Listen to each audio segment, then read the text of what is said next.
मंजिल ने हौसलों से कहा, तेरे बस की बात नहीं। हौसलों ने मंजिल की आंखों में आंखें डालकर बोला, चल जुट्टी, तेरी इतनी औकात नहीं।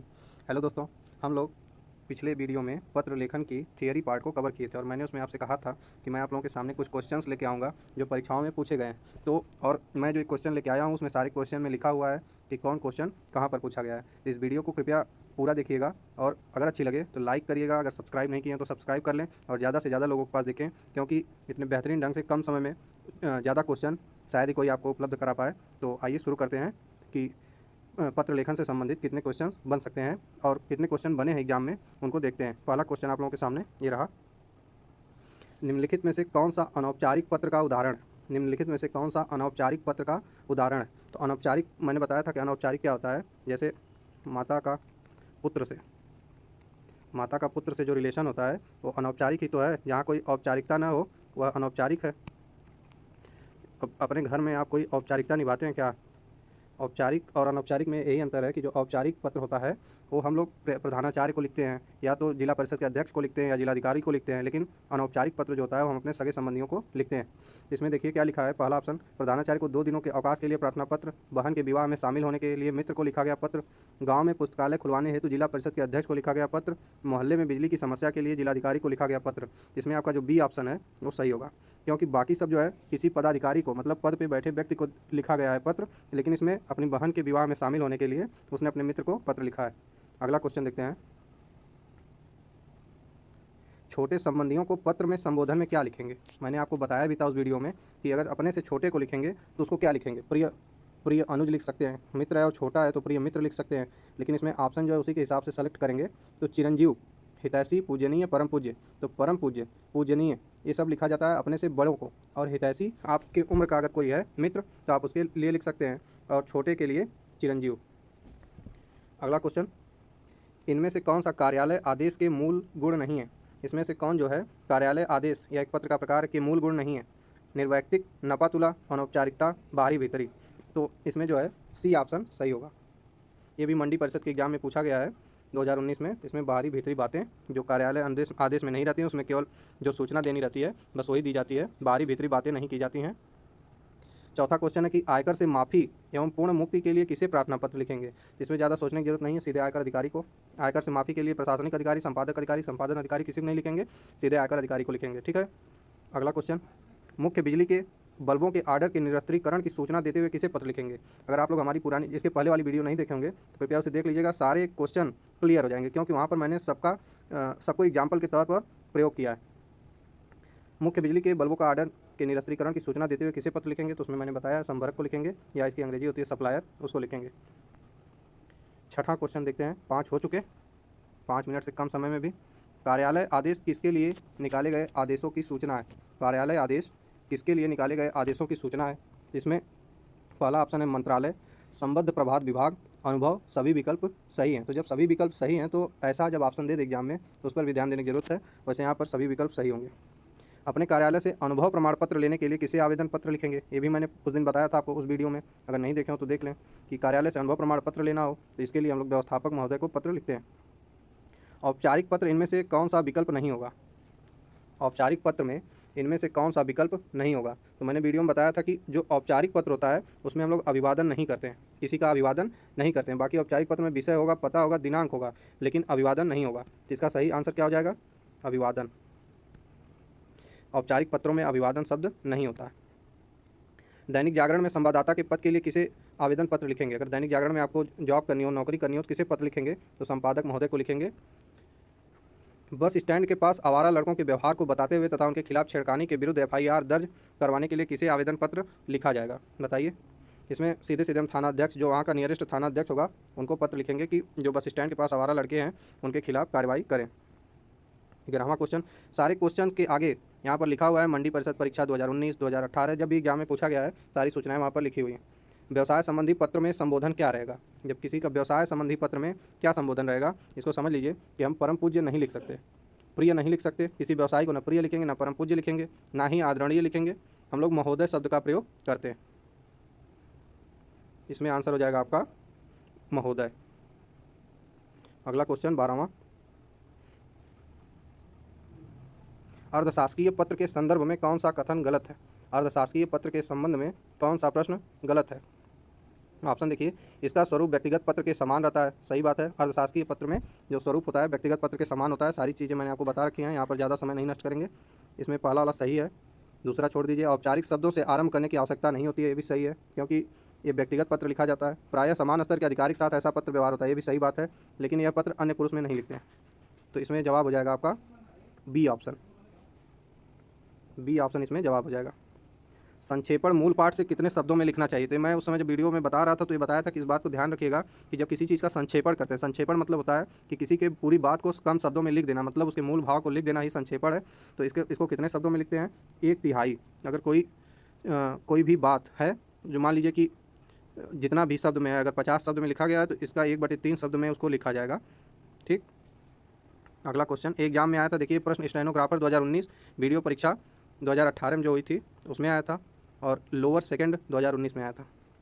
माता पिता द्वारा पुत्र को लिखे गए पत्र में माता पिता द्वारा पुत्र को लिखे गए पत्र में माता पिता द्वारा क्या अभिवादन किया जाएगा? बताइए इसको कि माता पिता द्वारा पुत्र को, अगर माता पिता अपने पुत्र को पत्र लिख रहे हैं तो उन्हें ना प्रणाम करेंगे, माता पिता उल्टे आपको प्रणाम थोड़ी करेंगे, दोनों गलत है। सादर नमस्कार, माता पिता नमस्कार करेंगे नहीं, माता पिता सदैव आशीर्वाद देते हैं, तो इसमें ऑप्शन ए सही रहेगा। बाकी तीनों अपने से बड़ों को लिखा जाता है, छोटों को नहीं। अधिसूचना प्रकाशित होती है। अधिसूचना क्या होती है? जब कोई राष्ट्रपति या राज्यपाल अपने से नीचे किसी को भी पत्र लिखते हैं, मतलब कोई जानकारी देनी होती है, किसी का ट्रांसफ़र, किसी की नियुक्ति, किसी का डिमोशन, तो उसे अधिसूचना कहते हैं। तो ये कहाँ जारी होती है? सरकारी गजट में जारी होती है। ज़्यादा समय नहीं लेंगे, सरकारी गजट में, सरकारी पत्रिका में नहीं, गजट होता है जो, उसमें अधिसूचना प्रकाशित होती है, जिसपे ऊपर लिखा रहेगा भारत। ठीक है, देखे होंगे आप लोग जब जम्मू कश्मीर से धारा 370 हटाई गई थी तो वैसा ही गजट एक अमित शाह लेकर आए थे राज्यसभा में। आइए अगला क्वेश्चन देखते हैं, 16वां क्वेश्चन। निम्नलिखित में से कौन सा, थोड़ा सा इसे बड़ा कर लेते हैं।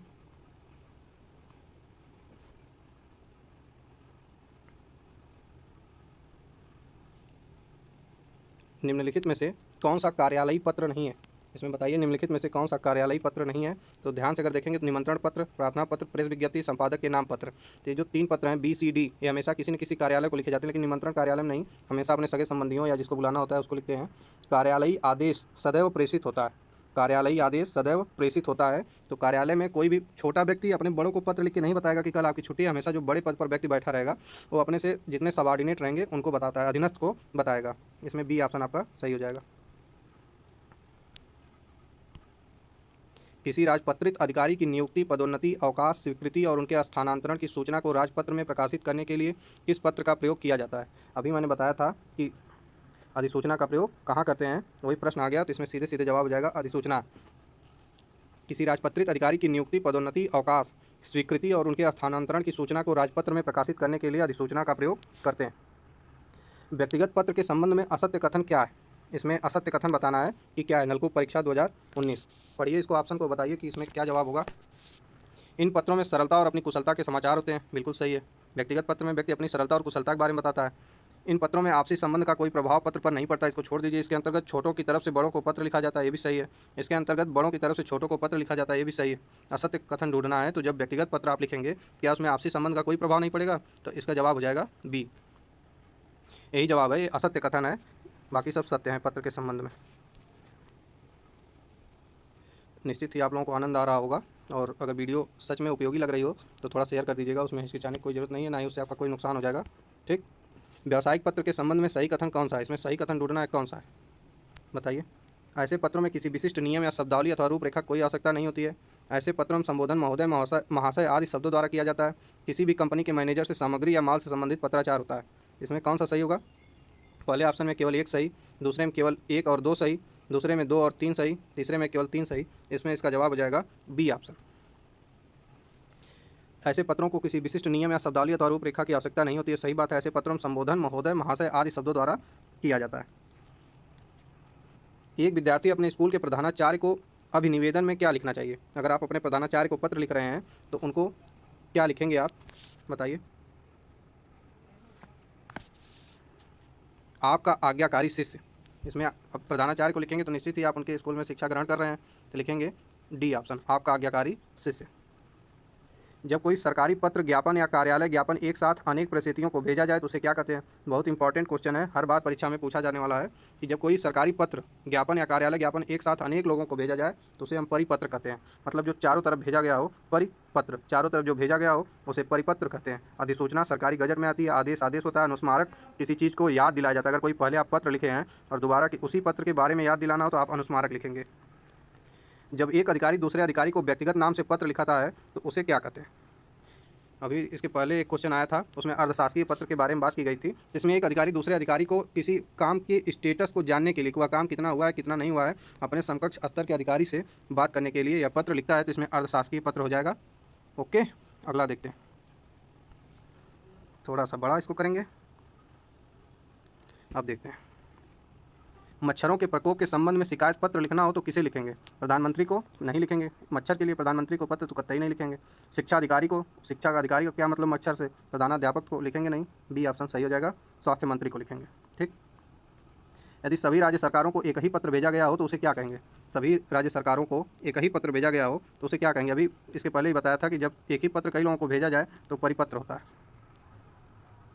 अधिसूचना का प्रयोग किस क्षेत्र में नहीं किया जाता है? अधिसूचना का प्रयोग किस क्षेत्र में नहीं किया जाता है? तो अधिसूचना का प्रयोग कर्तव्य के क्षेत्र में नहीं किया जाता है। यदि आपको अपने मित्र को पत्र लिखना हो, अपने मित्र को यदि आप पत्र लिख रहे हैं तो उसके लिए संबोधन में क्या लिखेंगे? अपने मित्र को संबोधन में आप क्या कहेंगे बताइए? ना उन्हें आदरणीय कहेंगे, मित्र आदरणीय नहीं होते हैं, प्रिय होते हैं, पूजनीय और महोदय कतई नहीं लिखेंगे, प्रिय मित्र लिखेंगे।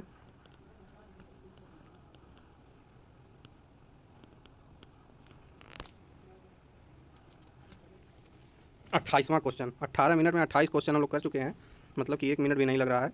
कौन सा कथन असत्य या गलत है? कौन सा कथन इसमें असत्य या गलत है? अर्धशासकीय पत्र मित्रतापूर्ण भाषा में लिखा जाता है तो सत्य प्रतीत हो रहा है। संबोधन के लिए प्रिय लिखा जाता है, सत्य बात है। स्वनिर्देश के लिए आपका सद्भावी लिखा जाता है, ये भी सही बात है। इसमें भेजने वाला हस्ताक्षर करके पद का उल्लेख भी करता है, कभी नहीं करता है, पद का उल्लेख नहीं करेगा। सभी राज्य सरकारों को भेजा जाने वाला पत्र, अभी तो हम लोगों ने इसको किया है कि क्या कहलाएगा? परिपत्र कहलाएगा। आगे बढ़ते हैं। यदि कोई पत्र सभी संबंध कार्यालयों को प्रेषित किया जाता है, देखिए एक ही क्वेश्चन बार बार पूछ रहा है, कितना इंपॉर्टेंट क्वेश्चन। अभी मैंने आपको बताया भी था कि परिपत्र वाला कई बार एग्जाम में पूछा जा चुका है। वन रक्षक परीक्षा वीडियो में पूछा गया, हर जगह पूछा जा रहा है। यदि कोई पत्र सभी संबद्ध कार्यालयों को प्रेषित किया जाए तो उसे क्या कहेंगे? तो निश्चित ही परिपत्र ही कहेंगे, और कोई ऑप्शन ही नहीं है। शासकीय पत्र के संबंध में कौन सा कथन गलत है? शासकीय पत्र के संबंध में कौन सा कथन गलत है? इसमें ऑप्शन हो जाएगा ये, पत्र संख्या के ऊपर तिथि लिखी जाती है, ये गलत है। 32 नंबर क्वेश्चन,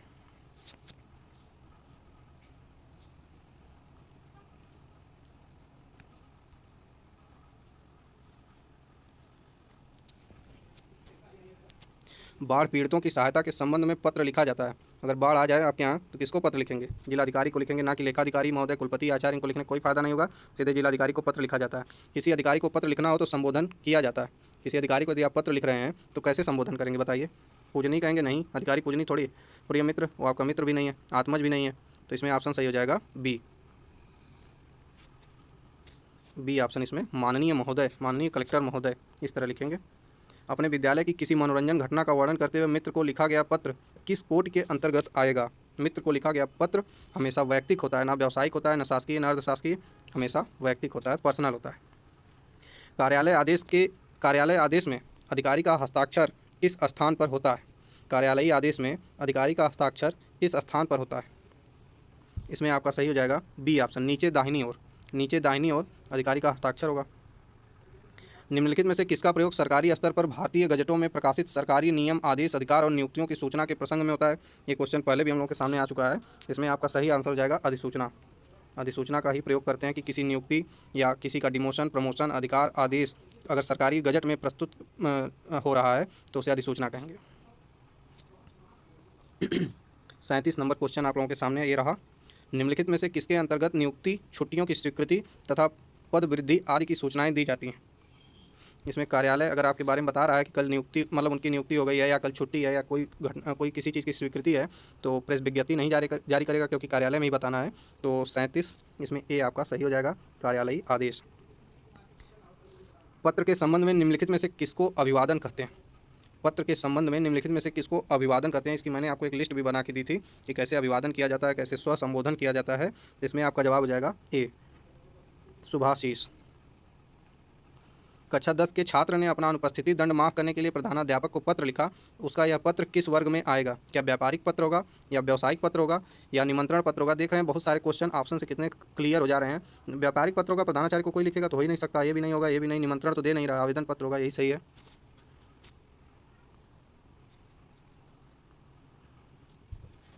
40 नंबर प्रश्न आप लोगों के सामने स्क्रीन पर ये रहा। निम्नलिखित में से किसका प्रयोग अधिकतर भारतीय गजटों में प्रकाशित सरकारी नियम, आदेश आदि की सूचना के प्रसंग में होता है? कई बार एग्जाम में प्रश्न पूछ चुका है, लेकिन अब हम लोग इसको अगर बिना देखे इस पर आंसर लगाना हो तो क्या लगाएंगे? अधिसूचना सरकारी गजट में प्रकाशित होती है। निम्नलिखित पत्रों में अभिनिवेदन के रूप में लिखा जाता है। इसमें अभिनिवेदन करना हो तो भवदीय लिखेंगे। अगला क्वेश्चन, वैयक्तिक पत्र किसके मध्य लिखा जाता है? सगे संबंधियों, व्यवसायियों, पाठक और संपादक, सरकारी अधिकारियों। तो जब कोई चीज़ वैयक्तिक है, पर्सनल है, तो हमेशा सगे संबंधियों के मध्य ही लिखी जाएगी, कॉमन सेंस है। अधिसूचना के संबंध में कौन सा कथन गलत है?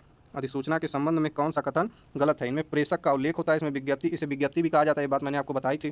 तो अगर हम लोग ऑप्शन वाइज देखें तो बी ऑप्शन सही है। सामान्यतः या गजट में प्रकाशित होता है, बार बार हम लोग इस बात को पढ़ रहे हैं। ये राष्ट्रपति अथवा राज्यपाल की ओर से जारी किया गया, ये भी बात मैं आपको बताया। तो ये 3 सही है, अर्थात ए ऑप्शन जो है गलत होगा। इसमें आंसर क्या हो जाएगा? ए ही गलत है।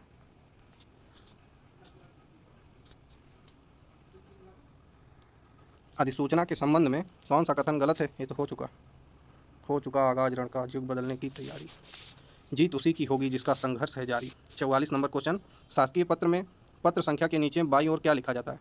शासकीय पत्र में पत्र संख्या के नीचे बाईं ओर क्या लिखा जाता है? 44 नंबर क्वेश्चन में ऑप्शन ए, इसमें आंसर हो जाएगा आपका सी।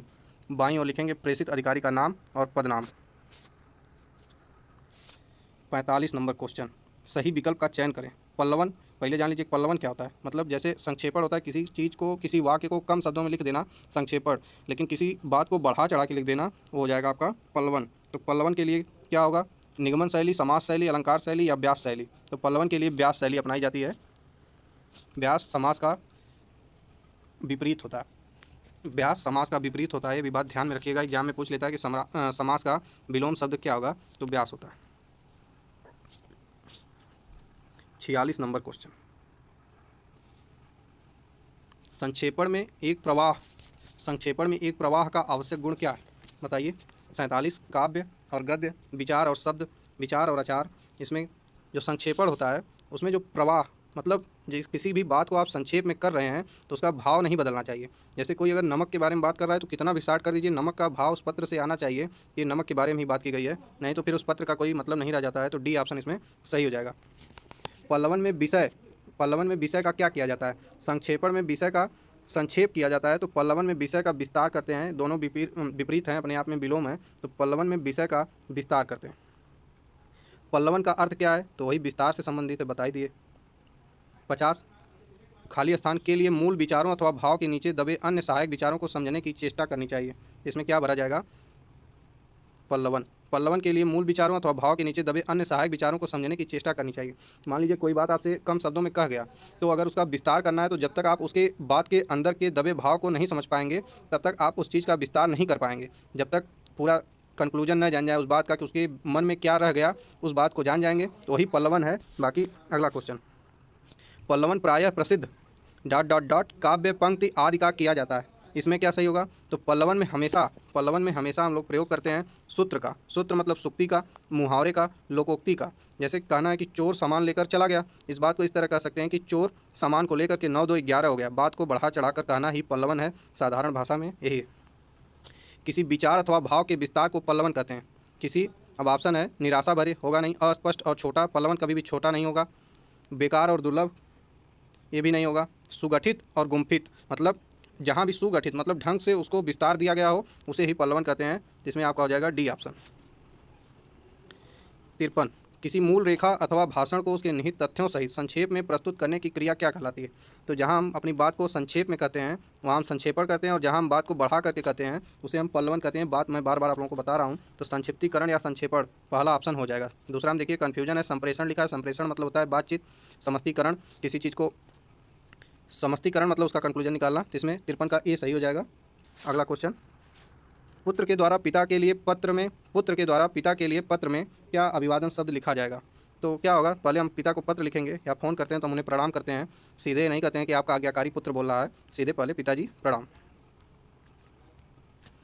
55 नंबर क्वेश्चन, पुस्तक मंगाने हेतु पत्र किसे लिखा जाएगा। अगर आपको पुस्तक मंगाना हो तो किसे पत्र लिखेंगे। इसमें तो ऑप्शन से क्लियर है कि प्रकाशक को लिखेंगे। मुद्रक को लिख के क्या करेंगे, मुद्रक तो फिर भेज देता है प्रकाशक के पास। पुत्र के द्वारा माता के लिए पत्र में स्वनिर्देश क्या होगा। स्वनिर्देश, यदि आप अपनी माता को पत्र लिख रहे हैं तो आप अपने लिए कौन से शब्द का प्रयोग करेंगे, आपका पुत्र। दो अपरिचितों के आपसी पत्र व्यवहार में संबोधन क्या होगा, बताइए। इसमें महोदय होगा, न प्रिय मित्र होगा, न श्रद्धेय होगा, न माननीय होगा, सीधे महोदय से शुरुआत करेंगे। अगला क्वेश्चन अभी लिखते हैं, पहले से हटा दें। प्रार्थना पत्र एवं कार्यालयी पत्र किसकी श्रेणी में आते हैं। प्रार्थना पत्र एवं कार्यालयी पत्र व्यापारिक पत्र की श्रेणी में आते हैं। न सामाजिक न निमंत्रण, सीधे व्यापारिक पत्र में आ जाएंगे। अपने से छोटे के लिए पत्र में क्या संबोधन लिखेंगे आप। अपने से अगर छोटे को पत्र लिखना हो, संबोधन में लिखेंगे आयुष्मान भव। हमेशा भीष्म पितामह बोलते थे आयुष्मान भव, कि माने उम्र तुम्हारी लंबी हो। दो अपरिचितों के आपसी पत्र व्यवहार में फिर से क्वेश्चन आ गया, इसकी धज्जियाँ उड़ा दीजिए आप लोग। दो अपरिचितों के आपसी पत्र व्यवहार में स्वनिर्देश क्या होगा। न प्रिय लिखेंगे, न सप्रेम लिखेंगे, भौदी लिख देंगे। अभी एक बार और एक क्वेश्चन आया था, गुरु के द्वारा शिष्य को पत्र में अभिवादन होगा। गुरु के द्वारा शिष्य को यदि पत्र लिखा जाए तो गुरु हमेशा अपने शिष्य को शुभाशीष देते हैं, माता पिता आशीष देते हैं, गुरु देते हैं। न गुरु आपको प्रणाम करेंगे, न माता पिता करेंगे। अपने से बड़ों के लिए पत्र लिखते समय उपसंहार क्या होगा, मतलब वही स्वनिर्देश क्या लिखेंगे। यदि आप अपने से बड़े को पत्र लिख रहे हैं, स्वनिर्देश। उपसंहार का मतलब अपने लिए क्या लिखेंगे, तो इसमें तीनों ऑप्शन उपयुक्त हैं। या तो आपका आज्ञाकारी लिखिए, आपका स्नेह पात्र, या आपका कृपाकांक्षी, या उपयुक्त सभी। तो उपयुक्त सभी सही हो जाएगा। संपादक के नाम पत्र में संबोधन के लिए क्या लिखा जाएगा।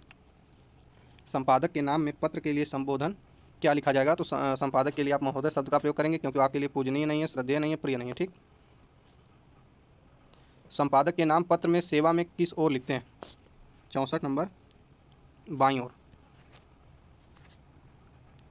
आवेदन पत्र लिखते समय दिनांक लिखने का निम्न में से कौन सा प्रकार सही है। इसमें किस प्रकार अगर आपको दिनांक लिखना हो तो कौन सा इसमें सेलेक्ट करेंगे, तो ये आपका हो जाएगा। हमेशा दिनांक इस तरह लिखते हैं।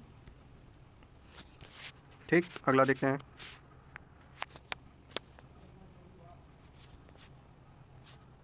शिष्य के द्वारा गुरु को पत्र में संबोधन। शिष्य अगर अपने गुरु को पत्र लिख रहा है तो प्रिय गुरु जी, श्रद्धेय गुरु जी। गुरु हमेशा श्रद्धा के पात्र हैं, तो 66 का 20 सही हो जाएगा। सामाजिक पत्र के अंतर्गत निम्न में से कौन सा पत्र आता है। सामाजिक पत्र के अंतर्गत निम्न में से कौन सा पत्र आता है, तो इसमें जो लास्ट के 3 ऑप्शन है ये तो होंगे नहीं। बधाई पत्र हमेशा सामाजिक पत्रों की श्रेणी में आता है, यही सही होगा। संक्षेपण को आप क्या कह सकते हैं, एक चुटकुला नहीं, एक प्रकार का महाकाव्य नहीं, एक प्रकार का मानसिक प्रशिक्षण, एक प्रकार का शारीरिक परिश्रम। किसी पत्र को छोटे कुछ शब्दों में सीमित करने की कला मानसिक प्रशिक्षण हो सकती है, इसमें कोई शारीरिक वर्क नहीं होता। ठीक। 68 का सी। अगला क्वेश्चन, संक्षेपण करते समय किस बात का ध्यान रखना चाहिए। संक्षेपण रखते समय किस बात का ध्यान रखना चाहिए। सभी बातों को बढ़ा चढ़ाकर लिखना चाहिए, गलत है। हमेशा संक्षेपण में कम लिखा जाता है। सभी महत्वपूर्ण बातों को हटा देना चाहिए, ये भी बात गलत है। सिर्फ पाठक को चटपटी बातें बतानी चाहिए, ये भी गलत है। संक्षेपण ये होता है कि आप किसी के पत्र को, किसी की बात को अगर कम शब्दों में लिख रहे हैं तो महत्वपूर्ण मतलब मूल भाव नहीं छूटना चाहिए, बाकी सब हटा देना चाहिए। पुत्री के द्वारा माता को पत्र में संबोधन क्या होगा। पुत्री के द्वारा अगर पत्र लिखा जा रहा है माता को, प्रिय माता जी नहीं, आदरणीय। आदरणीय कोई शब्द ही नहीं। देखिए इसमें कितना माइनर दिया है कि आप आदरणीय पढ़ लें उसे और उपयुक्त सभी मार दें, जबकि होगा नहीं। इसमें सी ऑप्शन सही होगा, पूजनीय माता जी लिखेंगे। समाचार संबंधी पत्र व्यवहार के लिए किसे संबोधन करेंगे। समाचार पत्र संबंधी व्यवहार अगर करना हो तो किसे संबोधन करेंगे, संपादक को करेंगे। अपने सगे संबंधियों मित्रों को लिखे जाने वाले पत्र किस श्रेणी में आते हैं। सगे संबंधियों को न व्यापारिक होगा, न सरकारी होगा, ना ही संपादक होगा, ये सामाजिक पत्र होगा। अपने सगे संबंधियों को लिख रहे हैं तो यदि किसी पहले भेजे गए पत्र का उत्तर नहीं आने पर उस विषय में याद दिलाने के लिए लिखा जाने वाला पत्र, शुरू में ही मैंने बताया था कि ऐसे पत्र को अनुस्मारक कहते हैं, याद दिलाने वाला पत्र कहते हैं। विभिन्न प्रकार के सरकारी नियमों, आदेशों, घोषणाओं को तथा राजपत्रित अधिकारियों के तबादले, नियुक्तियाँ, ये सब मैंने आपको बता दिया है। अधिसूचना होगा, इसमें देखने की जरूरत ही नहीं है। 75 नंबर क्वेश्चन आप लोगों के सामने, शासन की ओर से किसी व्यक्ति को या एक विभाग से दूसरे विभाग को भेजे गए पत्र को क्या कहा जाता है। इसे सरकारी पत्र कहते हैं, यदि शासन की तरफ से भेजा जा रहा है। निजी पत्र कोई भेजेगा नहीं, व्यावसायिक पत्र नहीं भेजेगा, प्रार्थना करेगा नहीं, सरकारी पत्र ही होगा। अगला क्वेश्चन देखते हैं, जब कोई कागज पत्र मूल रूप से प्रेषक को लौटाना होता है तो किसकी आवश्यकता पड़ती है, बताइए। पृष्ठांकन की, ना ही ज्ञापन दिया जाएगा। जब कोई कागज पत्र मूल रूप से प्रेषक को लौटाना होता है तो पृष्ठांकन की आवश्यकता पड़ती है। यदि किसी सरकारी ऑफिस में पत्र भेजा जा रहा हो, किसी सरकारी ऑफिस में पत्र भेजा जा रहा हो और उसकी कॉपी किसी अन्य ऑफिस में भेजी जा रही हो तो उसे क्या कहते हैं, इसे कहते हैं प्रतिलिपि। आप लोग देखते होंगे यदि कोई सरकारी पत्र आ रहा है तो नीचे लिखा रहता है प्रतिलिपि, किसको किसको भेजी गई है। अगला क्वेश्चन, किसी कार्यालय या विभाग का वह अधिकारी जो अपने अधीन कार्य करने वाले कर्मचारियों की निगरानी रखे, अपने अधीन, और आप उसके ऊपर हैं तो आप उसके हो जाएंगे सुपरिटेंडेंट, अध्यक्ष हो जाएंगे। क्या हो जाएंगे? अध्यक्ष हो जाएंगे। लेकिन अध्यक्ष नहीं होगा, जब आप किसी की निगरानी कर रहे हैं तो अधीक्षक हो जाएंगे। अध्यक्ष गलती से मुँह से निकल गया, इसमें अधीक्षक सही होगा। कार्यालयी पत्र के अर्ध सरकारी पत्र व्यवहार इनमें से मुख्यतः किनके बीच में लिखा जाता है? किनके बीच में लिखा जाता है? शासकीय अधिकारियों के बीच, परिवार के बीच, अध्यापक और छात्रों के बीच। इसमें साधारण है, अर्ध सरकारी पत्र हमेशा, जैसे आप किसी पोस्ट पर हैं और दूसरा व्यक्ति किसी अन्य कार्यालय में सेम उसी पद पर है तो आप उसको पत्र लिख करके किसी कार्य की जानकारी मांग सकते हैं। तो ये तीनों ऑप्शन इसमें गलत हैं। अध्यापक और छात्रों के बीच कभी भी ना ही व्यक्तिगत पत्र होगा, ये हमेशा औपचारिक पत्र लिखा जाता है। आपसी घनिष्ठियों और सगे संबंधियों के बीच हमेशा अनौपचारिक पत्र होगा। इसमें ऑप्शन नंबर ए सही है। कार्यालयी पत्रों की भाषा कैसी होती है? कार्यालयी पत्र हैं तो काव्य में लिखा नहीं जाएगा, गा गा के थोड़ी कोई लिखेगा। सरल भाषा नहीं, बोलचाल की भाषा, औपचारिक भाषा। चूँकि ये पत्र भी औपचारिक होते हैं इसीलिए इनकी भाषा भी कैसी होगी? औपचारिक ही होनी चाहिए। पत्र भी औपचारिक, भाषा भी औपचारिक। पूर्व में प्रेषित पत्र का स्मरण दिलाने के लिए भेजा गया पत्र क्या कहलाता है? अनुस्मारक कहलाता है। अधिसूचना का प्रकाशन कहाँ होता है? अधिसूचना का प्रकाशन हमेशा गजट में होता है। ये बात आप लोग जान ही गए होंगे। परिपत्र किस श्रेणी में आता है? परिपत्र किस श्रेणी में आता है? तो परिपत्र कार्यालयी पत्र में आता है, ना कि सामाजिक, व्यक्तिगत या पारिवारिक पत्र में। ठीक। पत्र जिस व्यक्ति को लिखा जाता है उसे क्या कहते हैं? अभी कई बार एग्जाम में पूछा जा चुका है। तो पत्र आप जिस व्यक्ति को लिख रहे हैं, पत्र जिस व्यक्ति को लिखा जाता है उसे कहा जाता है प्रेषिती। तो ये रहा आप लोगों का पूरा 84 क्वेश्चन। जितना मैंने आपसे कहा था इस सारे एग्जाम में पूछे गए हैं। अगर वीडियो आपको अच्छी लगी और लगा हो कि हाँ मेहनत की गई हो तो कृपया ज़्यादा से ज़्यादा लोगों के पास शेयर करें ताकि मुझे भी अच्छा लगे। बहुत बहुत धन्यवाद। सब्सक्राइब कर दीजिएगा। ठीक। जय हिंद, जय भारत।